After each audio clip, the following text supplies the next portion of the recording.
आज आपका आशीष पटना रह रहा है, जहाँ भी जा रहा है, लेकिन हमारा पटना दिखाने वाले एक इंसान है।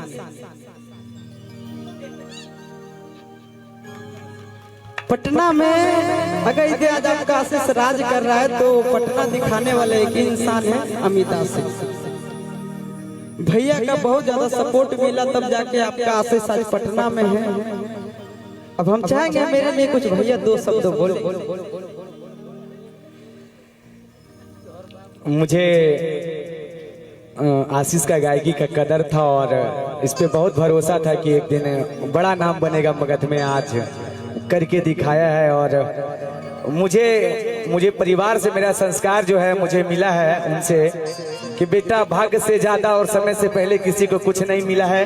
अगर तुम किसी का मदद कर सकते हो तो करो। और भाई मैं तो आपका थोड़ा सा मदद किया, लेकिन आप भी आज मेरे बुरे टाइम के सहारे हैं और आप पे गुमान है कि मेरा दिन आए चाहे जाए, लेकिन आज राज अगर मघी में कोई कर रहा है तो मेरा भाई, छोटा भाई, मेरा लक्ष्मण, मेरा आशीष है।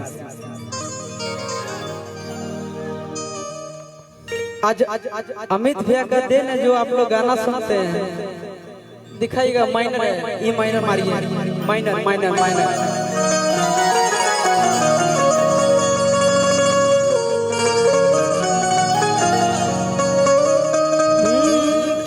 सोना यारा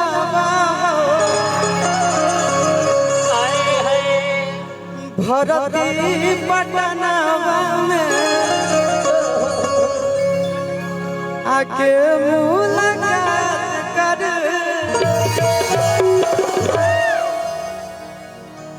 अरे छौड़ा भैया लागो है। लेक सबसे पहले हम सोनू भैया के लिए 2 लाइन कहेंगे, बस सुनाएंगे बहुत कुछ।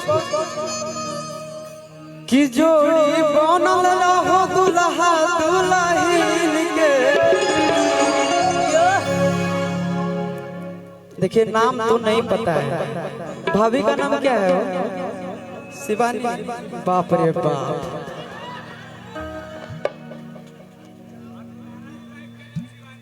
इसीलिए तो डर लग गया सुनिए के। सोनू भैया हमारे जहाँ भी हैं उससे हम निहोरा करेंगे कि शिवानी नाम की लड़की को थोड़ा संभाल के रखिएगा, बड़ी खतरनाक व्यक्ति है भाई। हाँ कैसे कि जो हम क्या कहें, हम बहुत शुद्ध इंसान हैं, लेकिन हम भी कभी कभी सच के आधारित पे हम भी गलत हो जाते हैं। लेकिन हम कहेंगे सोनू भैया है क्या, लेकिन छोड़ी कहेंगे कि जोड़ी बनल रहो दुल्हा दुल्हन। समधी के नाम क्या है? समधी के, अरे सोनू भैया पिताजी का नाम क्या हो? रमाश्री सिंह। हमारे चचा हुए, लेकिन खैर कोई बात नहीं, हम कलाकार हैं तो कुछ भी गा सकते हैं, है कि नहीं? वो हमारे चचा हुए तो क्या हुआ, हम कलाकार हैं, है कि नहीं? लेकिन हम चचा जैसा कहेंगे कि जोड़ी बनल रहो दुल्हा दुल्हन के, समधि समधिन।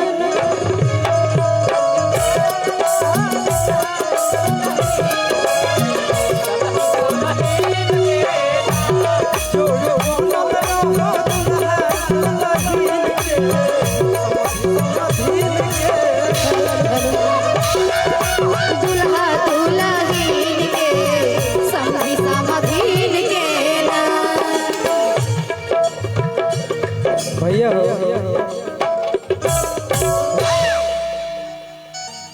स्टेज खाली नहीं लग रहा है। अच्छा आ जाइए। ऐसे मने नहीं लग रहा है, बताओ तो कहाँ? इधर 4 गो बाड़ी भैया। हाय हाय देवना देवनी तनी भेजिए ना भैया।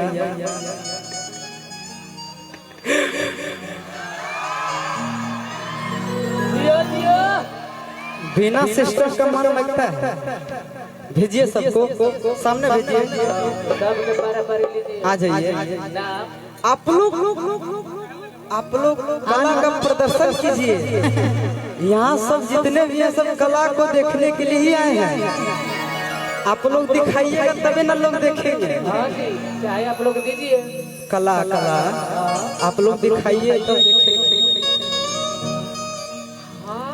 कहना है कि जोड़ी बनल रहो दुल्हा दुल्हन के समधि समधीन के रहो दुल्हा दुल्हन के समधि समधीन के ना बनल रहो दुल्हा दुल्हन के समधि समधीन के ना समधि समधीन के हो समधि समधीन के समधि समधीन के हो समधि समधीन के कि जोड़िया बनल रहो दुल्हा दुल्हन के समधि समधीन के ना जोड़िया बनल रहो दुल्हा दुल्हन के समधि समधीन के ना हरे हरे बसवा कटैया हो बाबा हरे हरे बसवा कटैया हो बाबा ऊंचे ऊंचे माड़ावा छवैया हो ऊंचे ऊंचे माड़ावा छवैया हो हरे हरे बसवा कटैया हो चाचा हरे हरे बसवा कटैया हो चाचा ऊंचे ऊंचे माड़ावा छवैया हो ऊंचे ऊंचे माड़ावा छवैया हो ओही रे माड़ुआ चढ़ी बैठिया हो बाबा ओही रे माड़ुआ चढ़ी बैठिया हो बाबा ऊंचे ऊंचे माड़ावा छवैया हो ऊंचे ऊंचे माड़ावा छवैया हो क्या